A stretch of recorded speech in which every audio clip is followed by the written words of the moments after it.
when a person gives you an opportunity to try something new that's a little creative in your wheelhouse, or better yet, out of your wheelhouse, say yes, especially if it feels low stakes.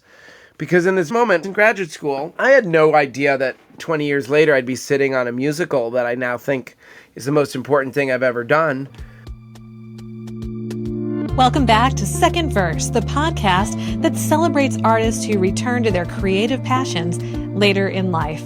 I'm your host, Becky Boyland, and today we're exploring music, faith, and storytelling in some of life's most profound moments. My guest, Benjamin Kintisch, is a trained chaplain, music teacher, and cantor.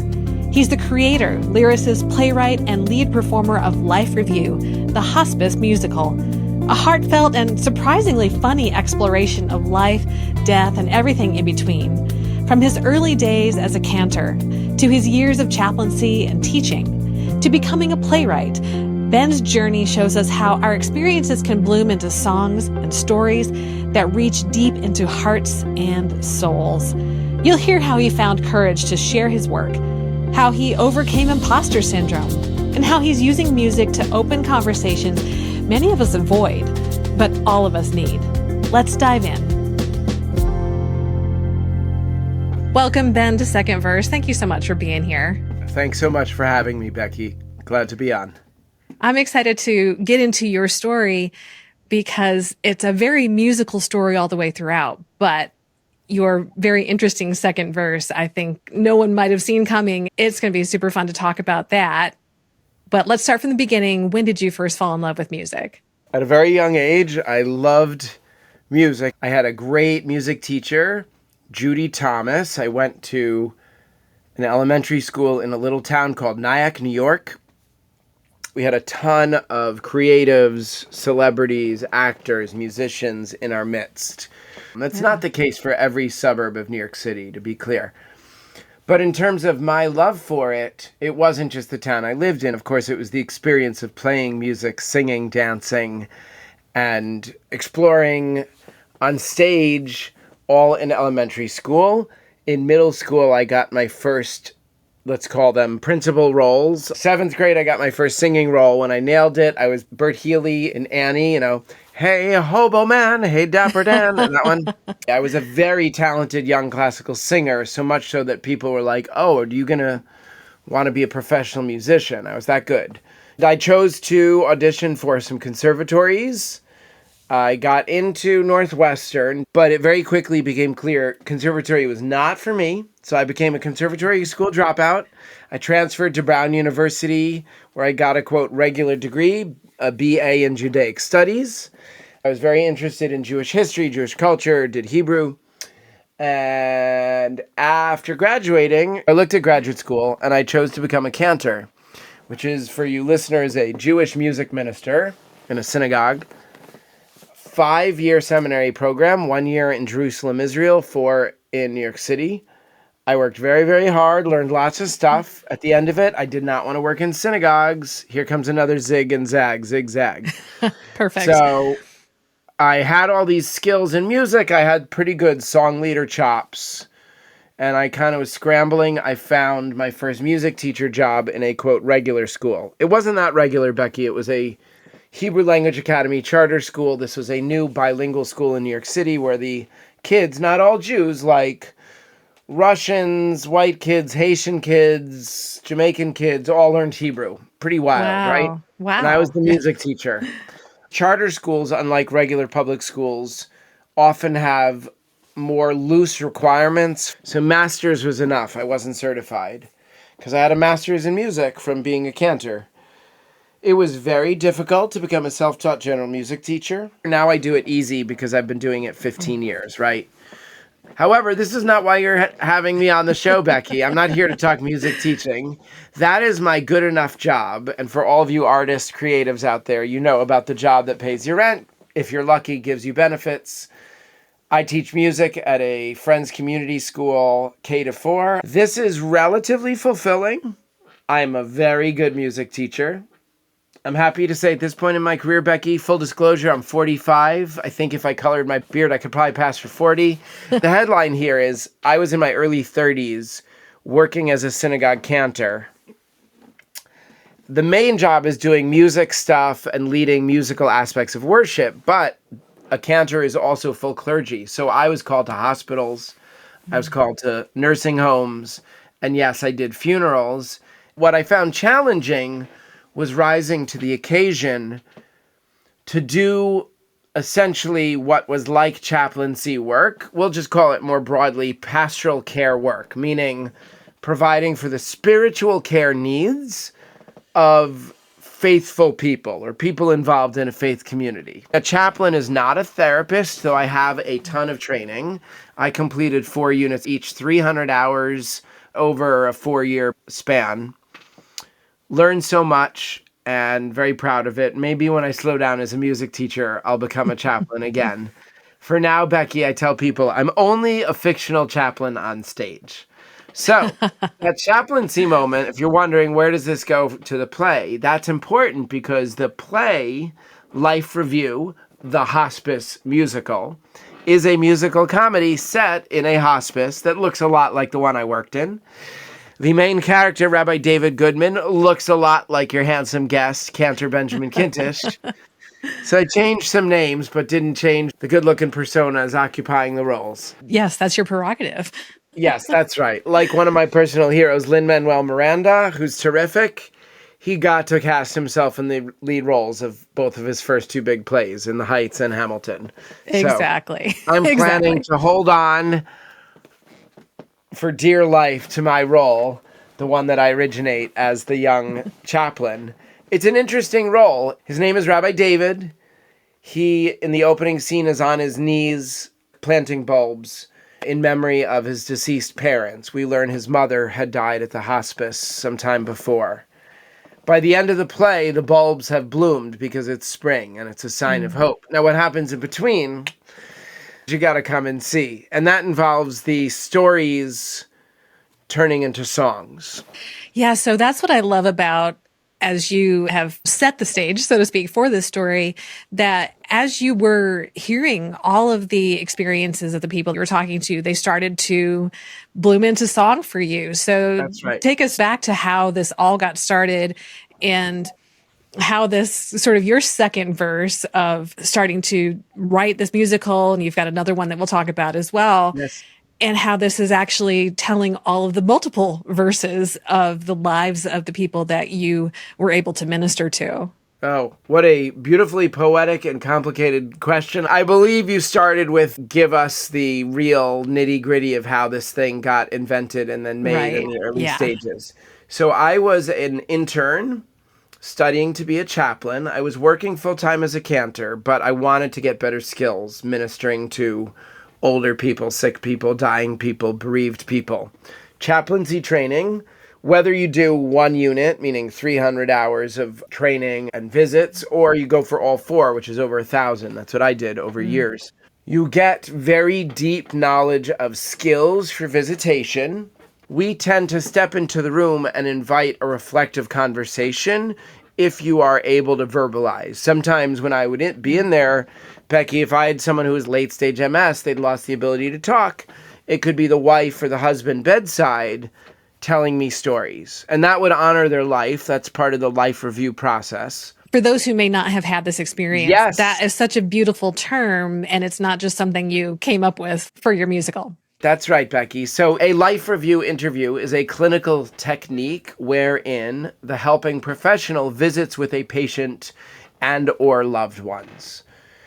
The structured interview includes questions that invite stories about a person's life. I talk about it as if it's like a highlight reel. Yeah. And so a song, if you want me to break into music now or later, I'm happy to share a piece of the song. It's built around questions so that the listener in the audience, even though they're not literally a hospice patient dealing with end-of-life care or the loved one holding hands with their dying spouse, they're in the audience, right? But they are imagining themselves as an older person or a dying person because of the power of the song. Here we go. This is called Life Review, title track from the musical Life Review, the Hospice Musical. Words by yours truly, Benjamin Kintisch. Music by my dear friend Michael Miller. A cappella special because my accompanist is back in Baltimore City. Hi, I'm the chaplain. May I visit? Who are you? What did you do? Where did you go? Who did you know? Who did you love? Who did you lose? When you had a choice, how did you choose? Tell me your story, give a glimmer of your glory, how you got to here and now. I am here to hear you now. We are here to hear you now. Life review, sing of joys and heartbreaks. We can hear your voice even as it fades. Life review, through the triumphs and the sorrows, with more yesterdays than tomorrows. Time to do a little life review. Oh, that's beautiful. And it's so powerful, all of those questions and how you weave that into the narrative. It just makes me think as I'm listening of, oh, those are questions I could start answering. And that's amazing. I really love that. Yes, to reflect on your own life and asking questions of that sort with loved ones who are a little bit older, a little bit sick, injured. A big part of my play is about visiting, right? A lot of the visits happen with the chaplain, but many of them include the plus ones. And that's an important part of elder care, hospice care, hospital care, all the care. The people in that bed, they need you, dear listener. They need you, dear viewer. So if you have someone who's a grandparent, you're blessed, go visit them. Or use FaceTime or text or call. If you are my age and you don't have any grandparents, but you do have your parents, call or text or visit. And most importantly, if you have people who you love who are in elder care facilities, if they're in hospice, if they're in post-surgical rehab, they need to convalesce for 2 weeks, 4 weeks, 6 weeks. And Becky, I remember again and again, you talk about what a chaplain does. Most dramatically, we do life and death stuff, right? But that's not all chaplains do. Chaplains do bedside visits with someone who's fallen and broken their leg. Their primary goal is to, quote, walk into the basement or walk down into the valley with the patient. Because we assume that the person we visit is in some kind of spiritual distress. Honestly, for the purpose of your podcast, I'm talking 2 different parallel careers that started in my 30s. Right. One was becoming a chaplain, and then one was writing a musical about it. Now, the writing a musical about it, performing in it, and producing it, that's really taking off. And so that's now becoming a new life for me. I should mention, dear listeners and dear viewers, that I am the proud 8th-time attendee at the annual Jewish Songwriter Cooperative Retreat, JSCR, run by the fabulous songwriter Sue Horowitz. Must-listen album is Notes from the Garrison. I found my first co-writer there, Michael Miller. He's stayed with me for a decade. And another person who was involved for a while is no longer involved, named Andy. And I also found a whole community of people who are fellow singer-songwriters, music writers, piano players, guitar players. So much harmony, Becky. Holy moly. That's amazing. And we've talked a lot about on the podcast just how important it is to find those collaborators, find your people that you can write with, even if it's one time, but to be able to do it consistently and to build a momentum off of that. Yeah. Momentum is huge. The first project, which has not yet reached the Tonys, though I'm still plugging away. We are the little show that could. We are over a decade in the making. And I believe this coming year is going to be sensational. The new project, I said to Mike, my composer and friend, I said, dude, how about we work together to do this one in less than a decade? And he's like, yeah, I'm getting pretty old, Ben. I'm 45. He's 64. He's like, I don't want to be in my mid-70s when this thing is done. And I was like, all right, so let's take a look at it. To start a musical that's a one act, 8 songs does the trick, especially if we're talking family/children's. They don't tend to have 30 songs like a Hamilton. So I said, let's make the goal for this summer, 8 to 10 songs completed. He thinks I'm crazy, but I'm just motivated. So we had 2 in the can from last summer. So we're starting with 2, which means we only really need to get 6 to hit 8. And then in person, we got another 2 done. Now, Becky, what's cool about this collaboration, because we're friends now after many years of working together, you know, we arrived to the college where the retreat's held with big hugs and laughs and jokes. And I said, all right, so the 2 unscheduled writing times, let's claim the piano, claim the room, we're getting to work. And I had the lyric ready. One of them was more edited and ready than the other. So he looked at the 2 the first day. He's like, this one seems ready. And we worked for about an hour and we made a nice song. We did it that night. People cheered for us, you know, wet ink. People get excited, new songs. It's sort of like a party trick. If you can go to a song retreat and write at least 1 song, people are happy for you. More than 1, you're like, stud. So we did 2. We're proud of ourselves. But we did set ourselves up for success by having me do the homework in advance and having a lyric sheet that was ready. I could not get that ready that fast. You know, I'm fast, but it takes some iterations. For people who have never written songs, there's a lot of mystery behind it. Don't be fooled by the brevity of the finished product. Absolutely. It takes a lot of work to make something really simple. Yeah, and I see that guitar over your right shoulder. Are you a singer-songwriter yourself? Yeah, that's one of many. They multiply when you put them too close together. That's right, especially if you put R&B music on in the background. That leads to more guitar multiplication. All right, back to Life Review. I found some musical partners we co-wrote together. I'm doing the fast version. If you want to learn more, dear listeners, dear viewers, I've got a great website, lifereviewmusical.com. If you really like hearing me jibber jabber, I have over 20 podcast interviews posted on my website. I talk about this show a lot with a lot of people.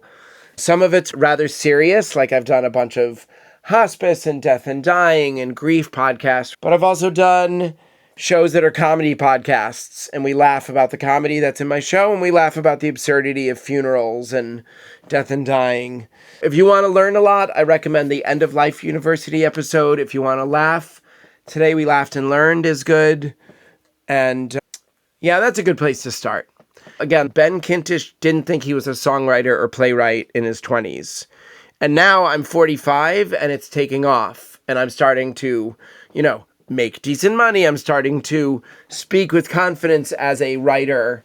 Completed 1 show, working on 2 more. Like, that's very different from 10 years ago when I was like, I think I have an idea. So let's talk about that.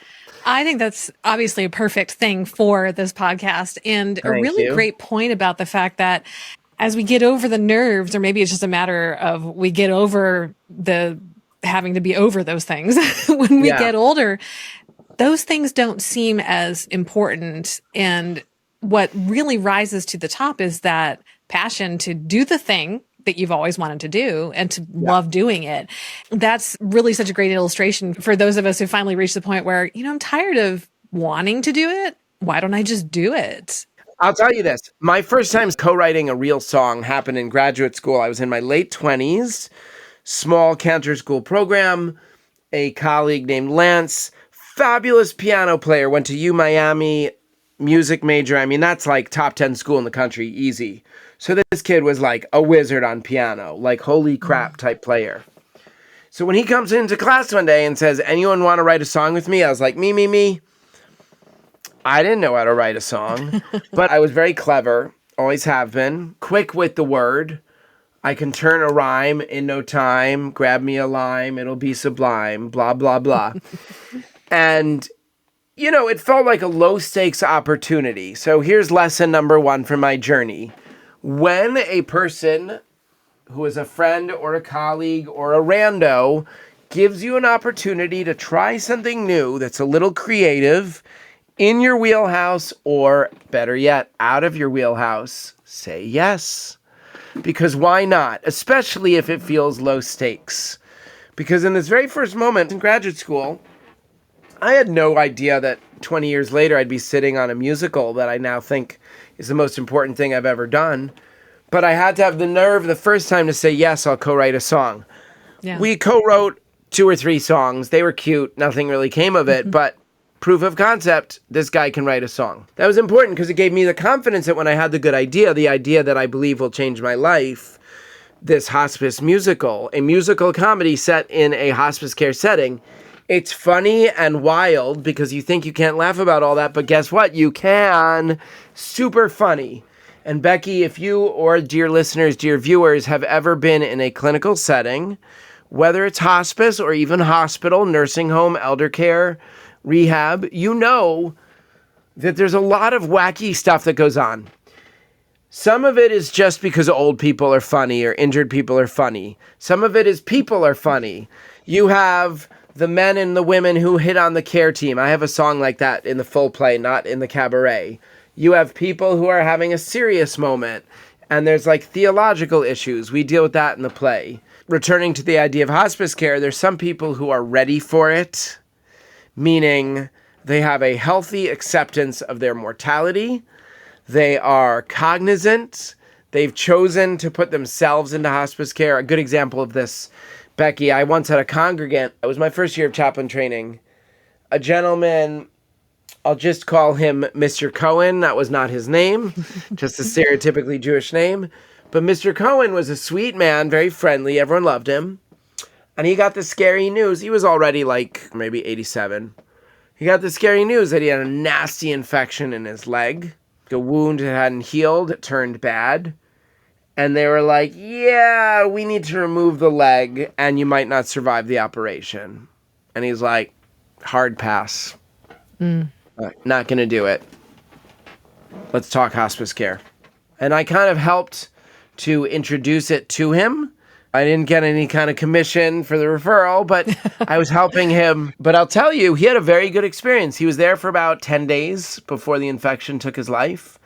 But because he was all the way with it, he could be comfortable. He could eat a lot of pudding. He flirted with the nurses and made friends with all the families. Great experience. I ended up borrowing his story to inspire a character in the play.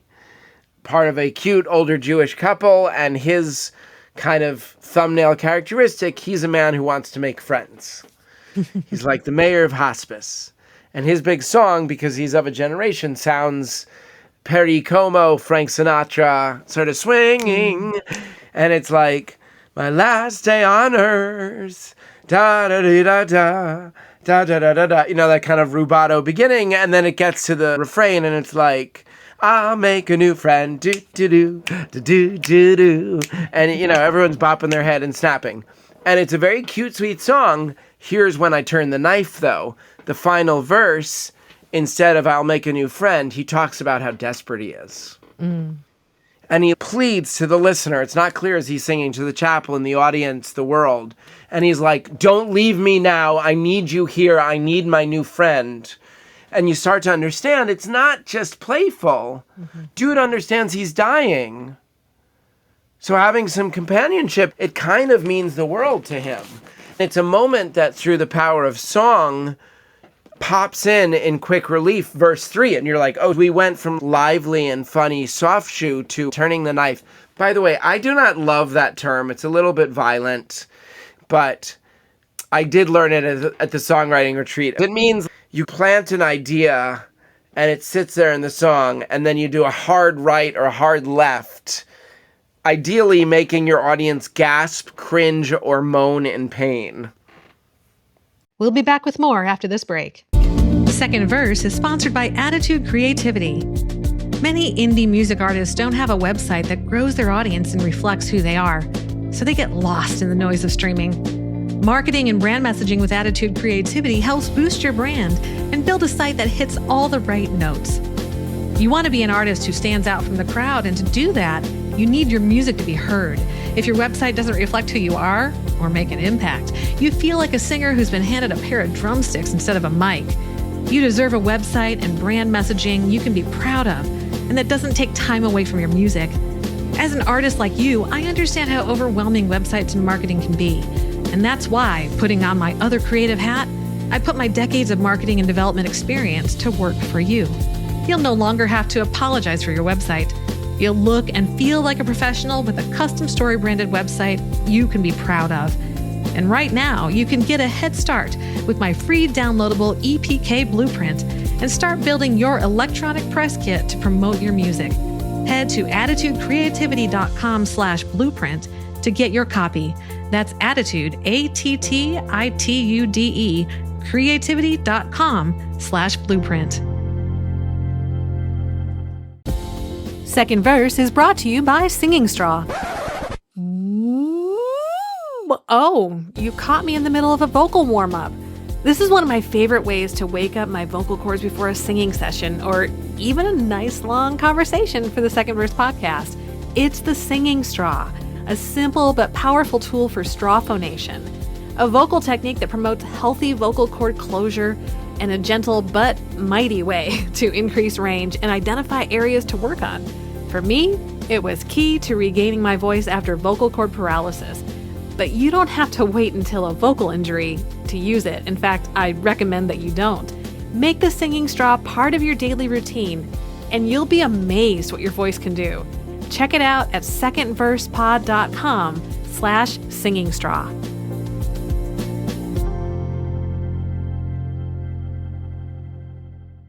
Because it is a comedy, it's such an interesting opportunity for people to basically have those hard conversations.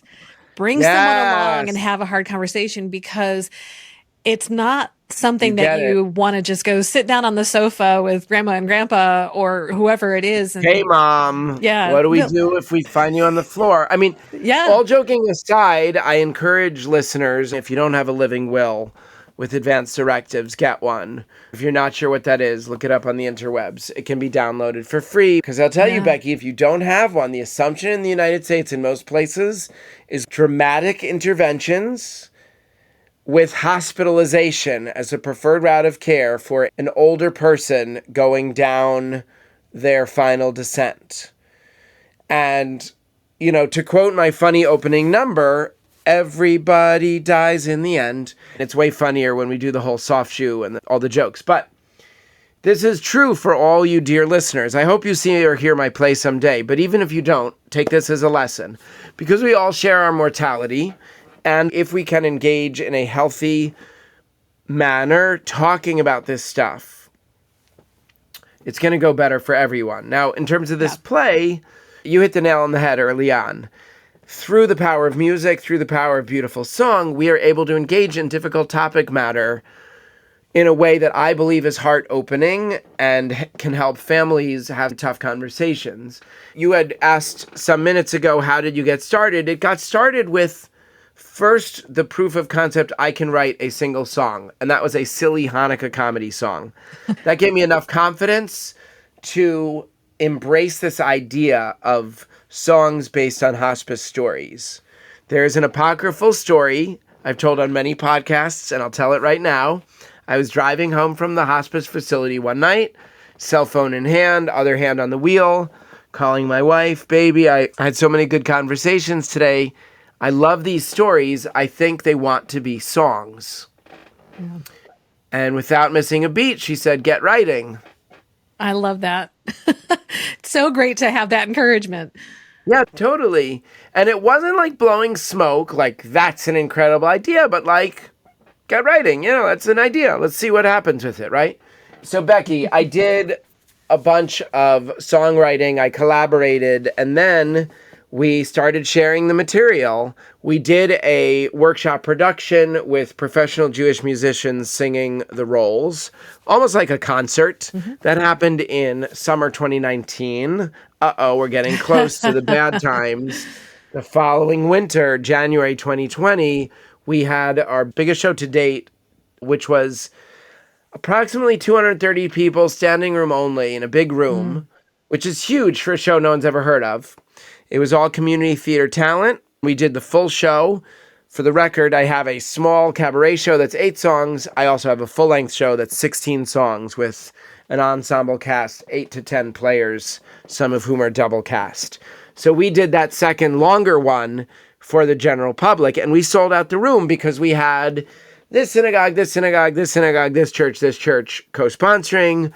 I had the flyers going to this hospital, this nursing home, this elder care facility, hitting all the nursing stations, say, hey, ladies, come check this out. And theater groups and on and on and on. All of you creators out there who do shows, who do art things, who do music, you know what it's about, right? You got to hustle your tail off. And you may or may not get good results. That day, I got huge results. It was like, call the fire department, crowded. Which was exhilarating. And the show, Becky, was sensational. If you're curious, guys, go to that website, lifereviewmusical.com. And the footage on the trailer that you see right on the landing page, that's from the 2020 show. So you'll see me, the handsome Jewish bearded guy, singing up front. I'm doing my rabbi role. And then the rest of the cast, the nurse, the patients, they're all community theater talent. And you can hear some clips of music. You can see what it looked like on stage. That was such an exciting night, Becky. We thought, zoom, off to the races. So here's when second verse becomes third verse and fourth verse. Yeah. That we had to do a major pivot for COVID. I've heard a few of your past episodes, and I know several other creators of our vintage had to do a hard pivot. Anything that was live music, live theater, live dance, all had to do something different, obviously. Absolutely. So I worked with a coach. I want to give a shout out to Alex Palting. Her name is also The Hustling Creative. She works with clients all over the world, and she's outstanding. She helps creatives make a living, which is a huge job. So I worked with Alex. She's in the DMV, the DC, Maryland, Virginia region, and she's a professional actress.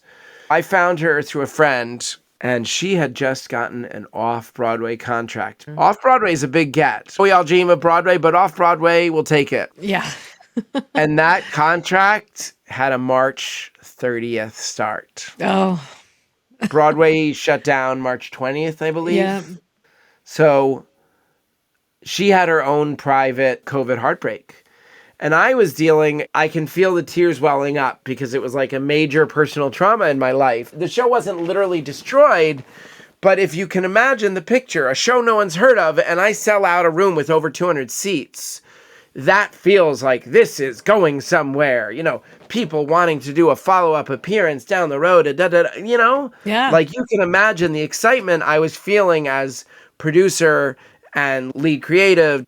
And then 6 weeks later, everything shut down. So that was devastating. I fell into a deep depression, to be honest. Working with Alex and talking through the heartbreak was important. After we got through all the sads, she said, we have to pivot. You have two choices. I'm pointing off camera to the drawer. Take the script, put it in a drawer. That's choice number one. So one option, if you have a project that is stymied by COVID, you can totally put it in a drawer. And I believe literally hundreds, probably thousands of people around the United States, more around the world, had a thing that was in some degree of movement until the world shut down to live performance. Some of those projects are just dead on arrival, never to be revived. Similarly, all of you singer-songwriters with guitars out there, prior to COVID, if you're in a little town and you've got a song, what do? You play it at a bar or even lower stakes at an open mic. Yep. A bar implies like they've hired you. But if you're not at that level, open mic or like community sing-along if you want the group thing, right? Yeah. All three of those were gone once COVID came in.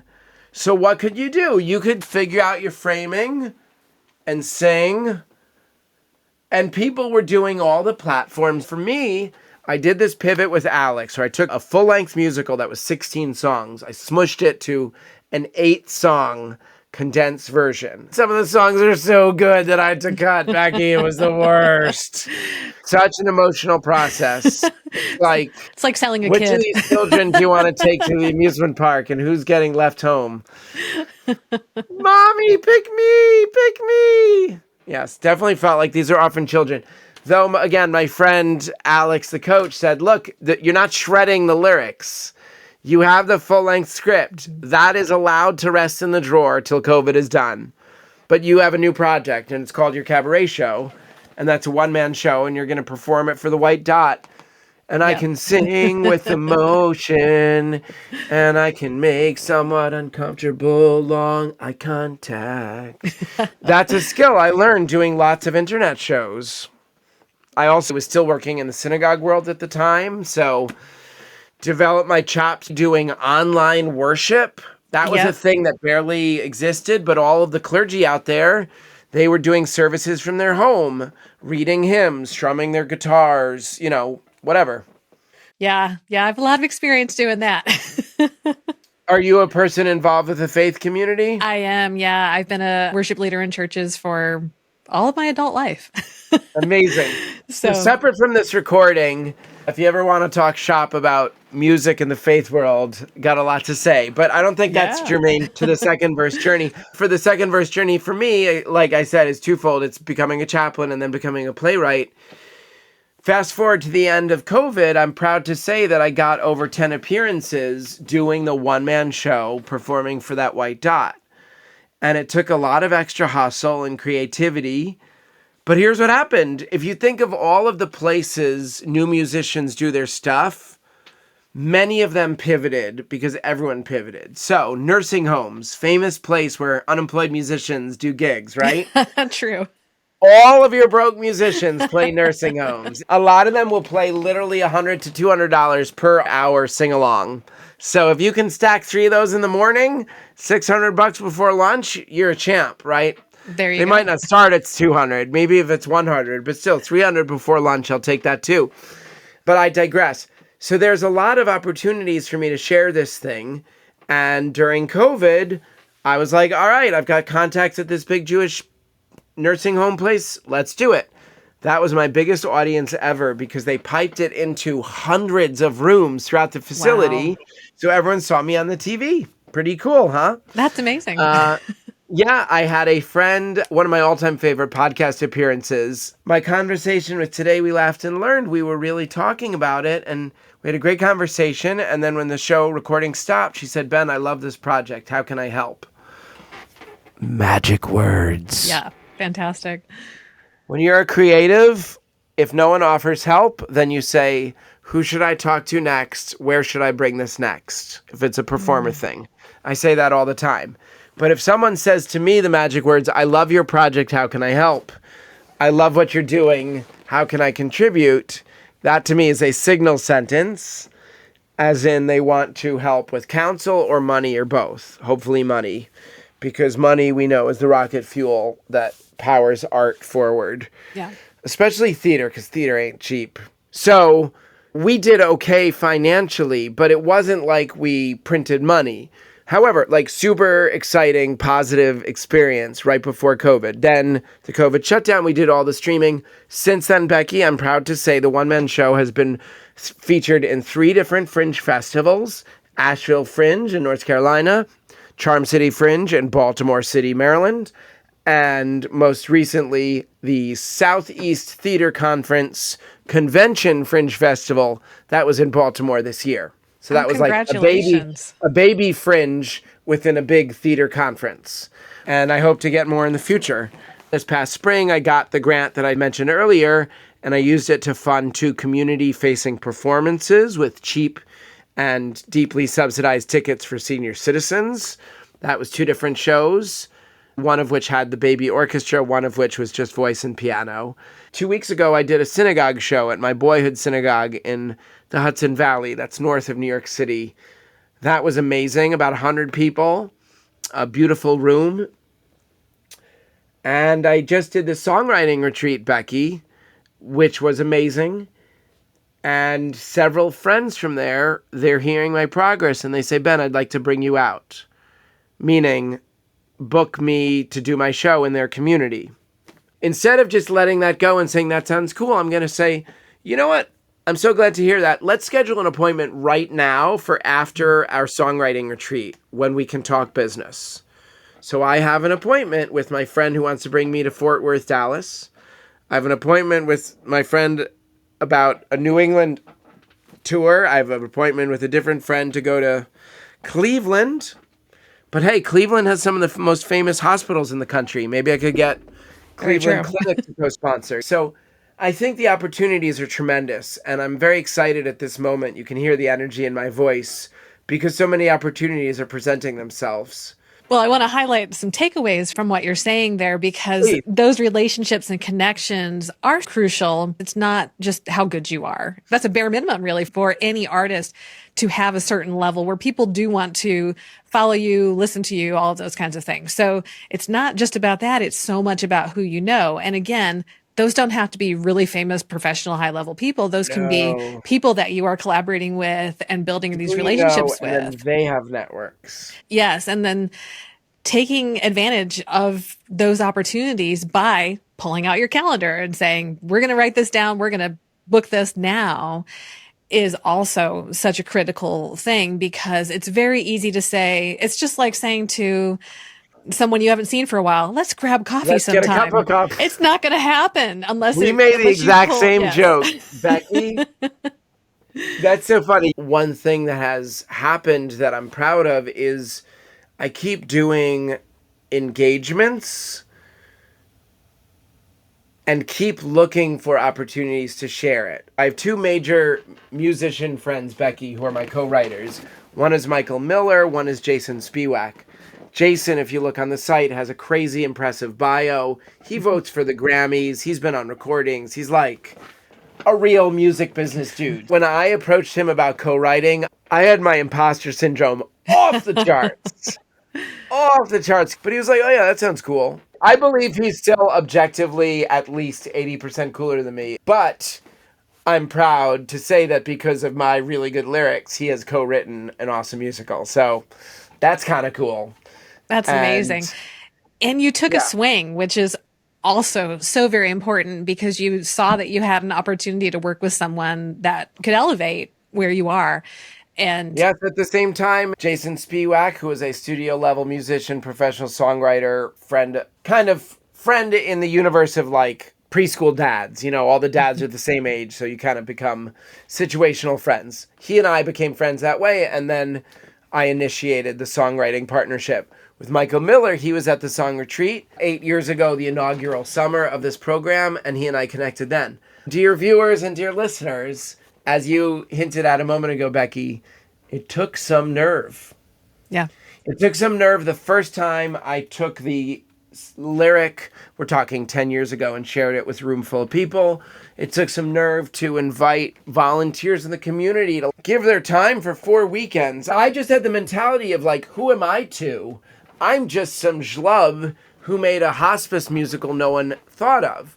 So the mentality at that point was imposter syndrome, like in layer upon layer around me, even though I was proving that voice wrong by co-writing 14, 15, 16 musical theater songs of excellent quality, dare I say, on a topic that is challenging, and some of the songs are beautiful and sad, and some are hilarious. There's a raunchy one. It's awesome, right? I'm very proud of the material, but then I didn't know how to produce, Becky. I had never staged shows. Parenthetical comment, a lot of us creatives, we are good at art. We are good at lyrics. Executive function is a beast. absolutely. We trip over that very, very much. Yeah, you can relate to that. It's a different skill. I have a wall calendar up on the wall with 6 months ahead to show engagements. So I'm hoping over the summer to work my tail off to fill that. My audacious goal is to have 10 appearances away from my local county in the coming calendar year. I think I can totally do it, especially because some tours will include 2 or 3 appearances, right? So it's not like Right. every other weekend. I'm going to do that partially because I've done some of these small and medium appearances with success. The performances, by the way, are getting better and better. I'm owning the space. My guitar chops, the vocal chops are like chef's kiss. Very proud of that progress because I've worked at it. Yeah. I'm a professional level vocalist, Becky, but you know, you got the guitar behind you. When you have a gig, even if you're already good, you want to work at it. Oh, yeah. It needs to be second nature where you can't get it wrong if you're going to feel comfortable with what you're doing. Yes. Yes to that. And to add another layer, if it's musical theater style performing, you are layering not just vocal technique, but acting and presentational moves to go on top of the vocal. I'm a professional level vocalist. I've been in and out of voice lessons since I'm 15. That's 30 years. So I'm well trained. I have a beautiful high tenor instrument. People are like, oh, you can sing. It's true. However, my cabaret show, Becky, 8 songs in a row with narration. Whew, I'm wiped. Now, I wrote it for myself. It takes some nerve to do a one-man show, and I know I'm a good singer, but real talk, if you're a vocalist listening, you know, if you have a big night of singing, it can be challenging. So, like, regarding the vocal health, Becky, it's time for me to be back in voice lessons. I have a master's in sacred music. I can knock your socks off as a vocalist, but if I have an engagement with 3 gigs in one long weekend, good luck sounding nice on those high notes at gig number 3. Am I right? Yeah, That's hard. It is. And there are times in seasons when we'll have to focus on certain aspects of our vocal health. And all of a sudden there's some other part of the voice that's saying like, hey, what about me? I need a little bit of help here. That's right. That's right. Yeah, I had to go through that when I lost my voice after spine surgery. I had to work really hard on getting my upper register back. And I didn't worry too much about my lower register because it was just always there. And I was working it so hard because I could still talk with it. Yes. But after a few months, I was not as confident both in the transition between the registers, but some of those lower notes seemed to be going away. So I had to circle back and work on that for a bit and just kind of keep that going back and forth to make sure that they both were getting their due. Well, Becky, I'm glad that you've been working on your voice. My main role here today is promoting my musical and telling you about that journey. My day job, my good enough job, is I'm a music teacher, K4, and I'm always encouraging children to try stuff. And, dear listeners, I always talk to their parents. And I am like, I don't proselytize religion, but I proselytize musical instruments for grown-ups. So, for you listeners, you see over Becky's shoulder and you see over Ben's shoulder, both of us have these cool guitars in the background. I don't know how much it makes us play, but having it nearby helps. This is not Ben the chaplain, but Ben the music teacher. Your old music self misses you.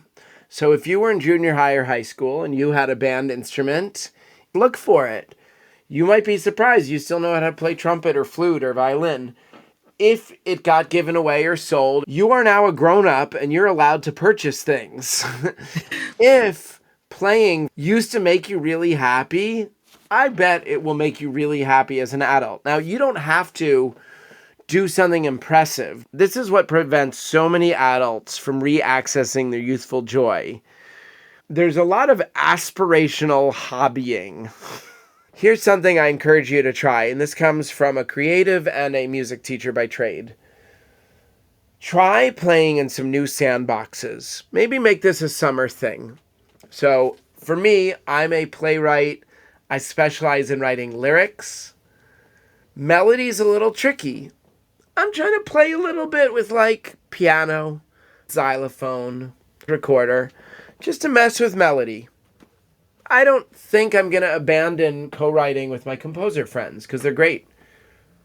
However, I can write a little melody, and I'm challenging myself to do a little bit more of that. So that's thing 1, just playing with melody. Thing 2, ukulele. 2 years ago, my ukulele teacher quit a week before school. Instead of canceling the workshop, I hired myself. I was just walking around campus playing all the time. Every recess, every cafeteria, ukulele. Guess what, Becky? In 2 weeks, I was good enough to teach a second grader. And then I hired someone to replace me. But I mentioned ukulele because I didn't quit after those 2 months of teaching. I kept going. I have fallen in love with the ukulele. And honestly, coming off of this songwriting retreat, Becky, I want to start guitar lessons again. Because the people there, they're so good at guitar. So good. So tell me a little bit more about this retreat because I've had those wonderful experiences as well. And that collaboration has had such a profound impact on what you're doing now and what you have coming next. Yes, so this retreat, the Jewish Songwriter Cooperative Retreat, organized by Sue Horowitz, it's been going 8 years. We're all Jewish musicians involved in the Jewish community. Some of the music is sacred, some of the music is secular, but it's a community thing. And also, in addition to songwriting activities, we do beautiful, spirited, musically infused Jewish worship morning and evening of each day of the retreat. When a group of 36 people, anyone who wants a chance to be part of a prayer team to lead praise music, as you do in church, right? They can do it. And so what's fun about that for the songwriters and the musicians in the group, we typically, if we're a cantor or a rabbi, it's a different experience because you're up on the stage, doing the thing. And even if you have a guitar, it's still like a little bit frontal. It's a little bit removed. In our group, 36 people only in a circle. So if you're sitting and you're doing a song, and of course this group, it's all singers, instant harmony. If they're playing Shaky Egg, it's generally on the beat. The place, it wasn't just about the music worship that kind of bookended each day, morning and evening. In between, we had activities such as Percolate and Prompt. That's when our fearless leader, Sue, gave us a song to listen to, an example song. We talked about it, and then we took one angle of the song to do a prompt. And so that became a jumping off point for a different activity. Let's generate a list of 5 items that we see from where we sit at work, 5 items that have been given to us over our life from our parents or loved ones. So you had 10 items. Took you a few minutes. And then she said, pick one and write a song from their point of view. So I picked, for my desk items, one of my 5 was a paper program from the memorial service for my music teacher, who I loved very much. His name was Mr. Hughes. I'll raise his name up, Bert Hughes, of blessed memory. I had him in high school. He sort of invited me to explore musical instruments. He gave me loaner low brass instruments so I could play baritone horn, valve trombone in the jazz band. Knowing what I know about music now, most band teachers wouldn't do that for some random singer. Yeah. Very generous.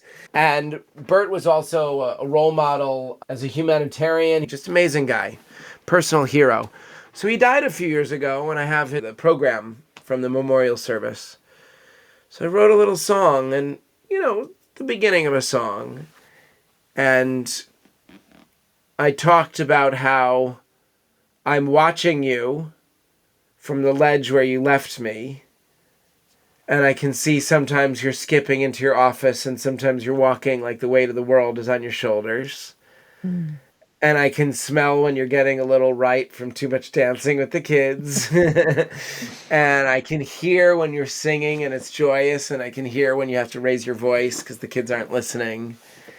And, so it was like you're supposed to use the 5 senses to make this inanimate object animate. Well, suffice to say that this was a very moving exercise for me. And when I shared it with the group, several others found it rather moving as well. No melody, just the text. So we had several other percolate prompts of that type spread out through the several days. The cooperative nature is that all of the songwriting and music workshops are taught by members of the group. So I taught one class called Write Fast, Write Now, ! It's a speed writing class focused on using speed writing techniques to generate children's songs or proto-material for children's songs. So that was fun, well received. Really a great conference. Fantastic. It's a very creative time.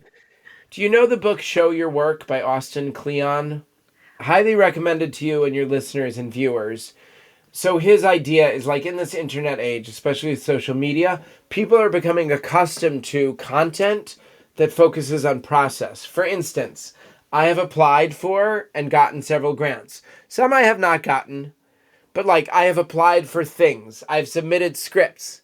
And you know what I do along the way? I pick up the phone and I snap photographs of my hands on the keyboard, zoom in on part of the screen, zoom out, selfie with the laptop. I mean, it's ridiculous, but 4 to 6 photos of the act of applying for a thing.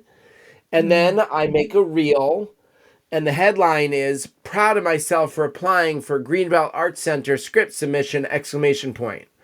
Now, why is that worth my time, Becky? Because in the olden days, you would submit your script to Greenbelt Arts Center, and it was off into the void. No one heard about it. Honestly, pre-social media, you didn't really broadcast early applications of things. But it's totally upended now because everyone's like, let me show you my process. I'm applying for money. And then in a month, if I get it, I can be like, hey guys, can you believe it? I got the money that I applied for a month ago. How many of you remember that? Then they start to feel they're on the journey with me as a creator and a producer. They are seeing me put out the content. I don't know how and when it's going to result in action, but I can tell you it feels like it is helpful to keep the word out there. And it's kind of fun as a new creative thing. So if you're listening and you find this interesting, check me out on the lifereviewmusical.com website. Follow me Instagram at lifereviewmusical. If you DM me, I will 100% write back. And Becky, this is special for your people because I know you have a lot of creatives.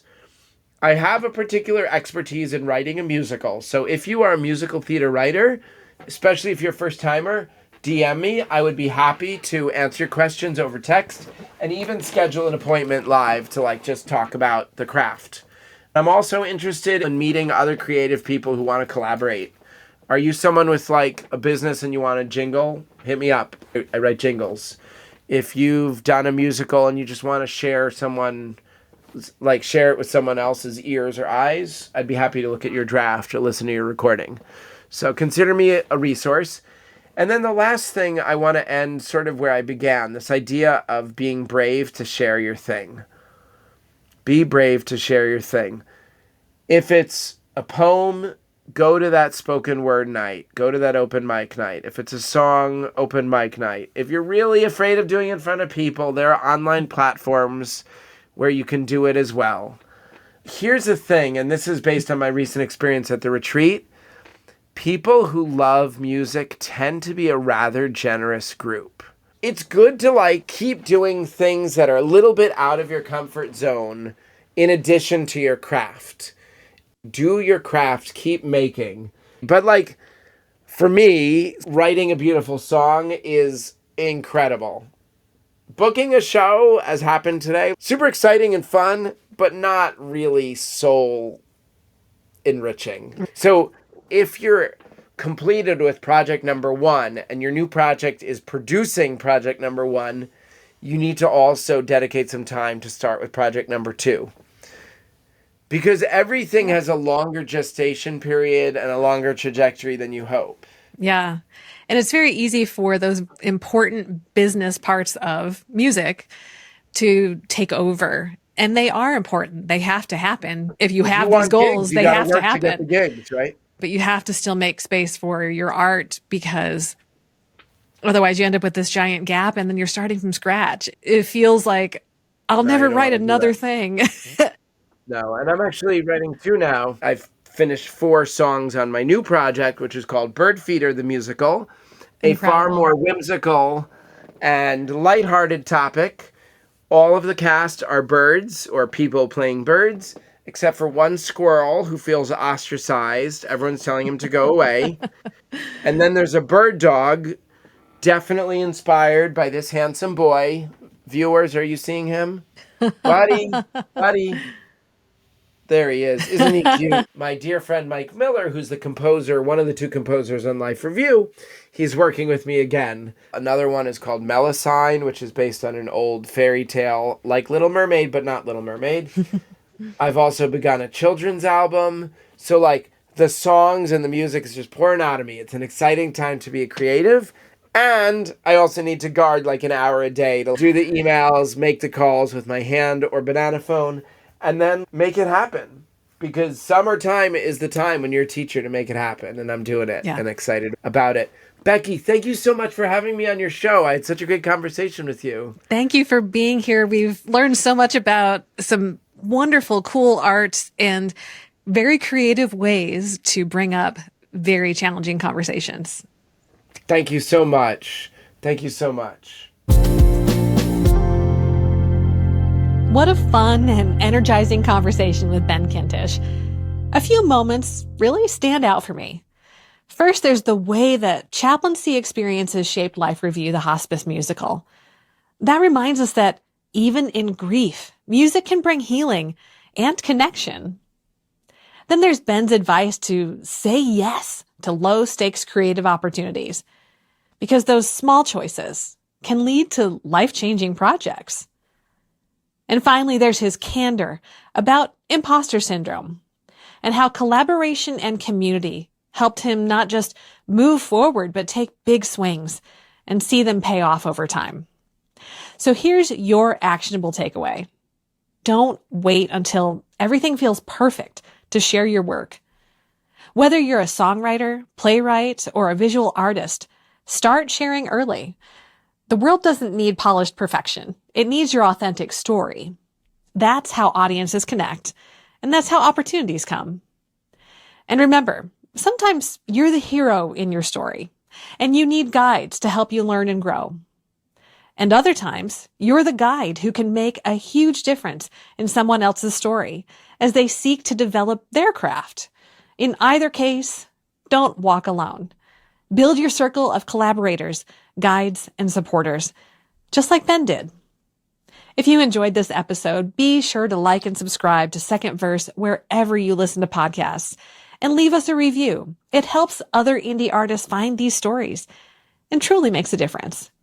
And so until next time, keep chasing your second verse.